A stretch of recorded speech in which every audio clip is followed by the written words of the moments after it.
Hello student, exam की तैयारी के लिए बड़ी इम्पोर्टेंट प्रैक्टिस क्वेश्चन आपके लिए। तो क्लास +1 फिजिक्स का पहला chapter, which of the following is a fundamental quantity. बच्चों, मास, लेंथ, टाइम, टेम्परेचर, ये आपको पता है 7 फंडामेंटल क्वांटिटी है हमारी।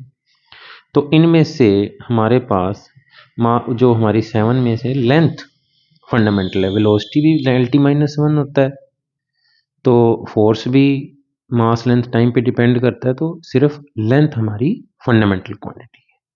नेक्स्ट क्वेश्चन देखते हैं, which of the following quantities derived from fundamental quantity. बच्चों, बाकी सारी ये 7 क्वांटिटीज के अलावा दो सप्लीमेंट्री छोड़ दें तो सारी डिराइव्ड क्वांटिटी होती है।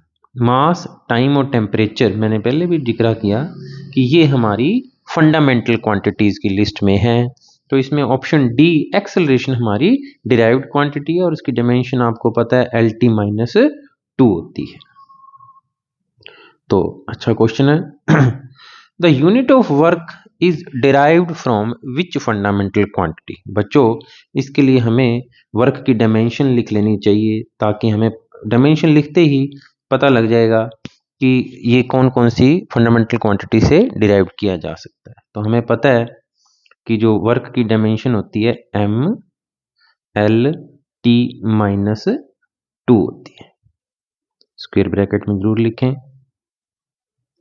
दोबारा लिख देता हूँ कहीं थोड़ी सी स्पेस बना के, MLT-2।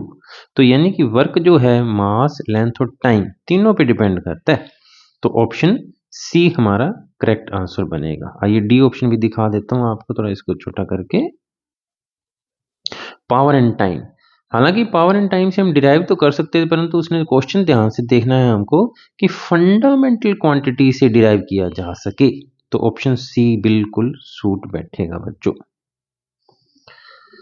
तो नेक्स्ट क्वेश्चन, सिग्निफिकेंट फिगर का एक क्वेश्चन आपके एग्जाम में आना ही आना है, 6-7 रूल हैं। तो यहाँ पे 0.004506 लिखा हुआ है, इसमें सिग्निफिकेंट फिगर कितने होंगे। तो बच्चों, जो जीरो बीच में आता है वो तो इंक्लूड करते हैं, परंतु ये हमारे इंक्लूड नहीं होंगे। तो बच गया 4506 ना, ये हमारा सिग्निफिकेंट फिगर की लिस्ट में आएगा। तो इसका आंसर बनेगा 4।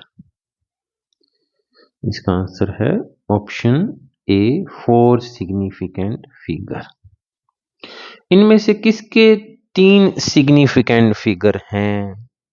तो यहाँ पे बच्चों ध्यान से देखो, मैं साथ साथ बताता भी जाता हूँ क्योंकि ये सारे रूल ही हैं अपने। इसमें जो सिग्निफिकेंट फिगर है, इसमें है 2, इसमें 1, इसमें 3 सिग्निफिकेंट फिगर है और इसमें 1 सिग्निफिकेंट फिगर है। मैं दोबारा से बता देता हूँ बच्चों, ये रूल यही ध्यान, इतने ही ध्यान रखना, यही कंफ्यूजन करेगा। यहाँ पे देखो बच्चों, ये तो जो 7 और 0 है ये तो काउंट करने हैं, इससे पहले वाले काउंट नहीं होते। तो 2 सिग्निफिकेंट फिगर है, 7 0 0 0, कितने मर्जी जीरो लगाते जाओ, जो पहला नॉन जीरो नंबर है वही सिग्निफिकेंट होता है। तो इसमें है बच्चों 1। जो डेसिमल के बाद जीरो यहाँ लगती हैं ये सिग्निफिकेंट होती हैं। तो इसमें 3 सिग्निफिकेंट फिगर हैं और यहाँ 0.007, अगर ये 7.700 लिखा होता तो 3 होते जैसे, लेकिन यहाँ 0.007 में सिर्फ 1 सिग्निफिकेंट फिगर है। बहुत इंपॉर्टेंट क्वेश्चन है बच्चों। तो आंसर अपना 3 significant figure option C answer बनेगा बच्चों। नेक्स्ट क्वेश्चन देखो, 76.483 को 3 सिग्निफिकेंट फिगर में चेंज करना है। तो या तो आंसर से देखो, इसमें तो 4 है, अगर सी ऑप्शन देखें तो सी ऑप्शन में 4 सिग्निफिकेंट फिगर हैं, ये तो हमारा नहीं। इसमें 2 सिग्निफिकेंट फिगर हैं, ये भी नहीं बनता। तो आंसर या तो 76.5 है, इसमें भी 3 सिग्निफिकेंट फिगर हैं और ऑप्शन बी में भी 3 सिग्निफिकेंट फिगर हैं। बट हमें पता है जो ही हम 8 को छोड़ेंगे तो 8 क्योंकि 5 से बड़ा है तो 4 को 5 लिखना पड़ेगा। तो ऑप्शन ये 76.4 भी हमें छोड़ना पड़ेगा। 76.5 बिल्कुल सही 3 सिग्निफिकेंट फिगर में हमारा आंसर है। 3 सिग्निफिकेंट फिगर और सही राउंडिंग ऑफ भी सही कर रखी। इनमें से कौन सी डायमेंशन लेस क्वांटिटी है बच्चों। प्रेशर की डायमेंशन तो है, फोर्स अपॉन एरिया से आएगी, वेलोसिटी फोर्स, लेकिन स्ट्रेन क्या होती है, change in shape upon original shape. जैसे कि longitudinal strain delta L by L होती है, तो इसकी डायमेंशन कोई नहीं होती, m0 l0 t0 होता है। अच्छा क्वेश्चन है। प्लैंक्स कांस्टेंट की डायमेंशन पता लगाएं, तो इससे ये थोड़ा सा क्वेश्चन चलो, हालांकि केमिस्ट्री में आपने प्लैंक्स कांस्टेंट के बारे में जान लिया है बच्चों, E equal to H nu formula होता है प्लैंक्स कांस्टेंट के लिए, E is equal to H nu. Nu frequency है, फ्रीक्वेंसी की डायमेंशन t-1 होती है, और एनर्जी की ml t-2, और नीचे आ गया हमारे पास l-1, तो l-1 ऊपर जाएगा तो l+1 बन जाएगा, सॉरी t-1, फ्रीक्वेंसी जो है हमारी t-1 होती है। दोबारा से लिख लेते हैं अपन, एनर्जी की डायमेंशन होगी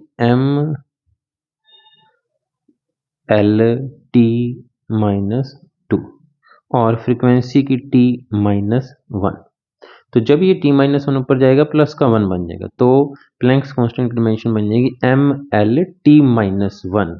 तो यहाँ पे ml-t-1 हमारे को ऑप्शन ml2t-2, अच्छा सॉरी एनर्जी की भी ml2t-2 होती है, ml2t-1 ऑप्शन सी सूट करेगा। तो दोबारा दिखा देता हूँ आपको सोल्व करके, एनर्जी होती है ml2t-2, फोर्स होता है ml-t-2, और नीचे t की पावर -1 है, तो t की पावर माइनस ऊपर, तो ये बन जाएगा ml2t-1। इनमें से कौन सा डायमेंशनली करेक्ट है, तो बच्चों फार्मूला हमें इक्वेशन ऑफ मोशन का ध्यान है, तो s equal to ut plus half at², चारों को ध्यान से देख लो, चारों फार्मूले v equal to u plus at होता तो कोई फार्मूला सही होता, तो करेक्ट फार्मूला जो है हमारा डी है, s equal to U T plus half at²। आप इसको वैसे सीधा कर दिया आपने, डायमेंशनली चेक भी कर सकते हैं, सभी टर्म की डायमेंशन l वाली आ जाएंगी। 2 नंबर का क्वेश्चन भी अलग से बनता है, ये काफी इंपॉर्टेंट है।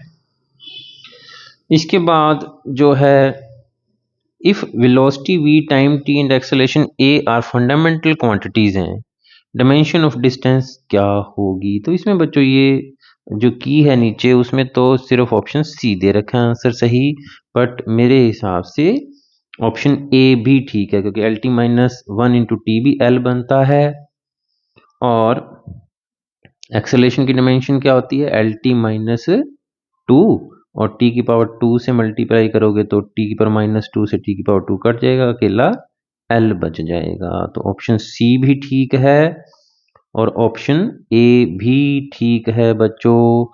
तो बच्चों इस तरीके की तैयारी के लिए चैनल सब्सक्राइब कर लें, काफ़ी हम प्रिपरेशन करने वाले हैं।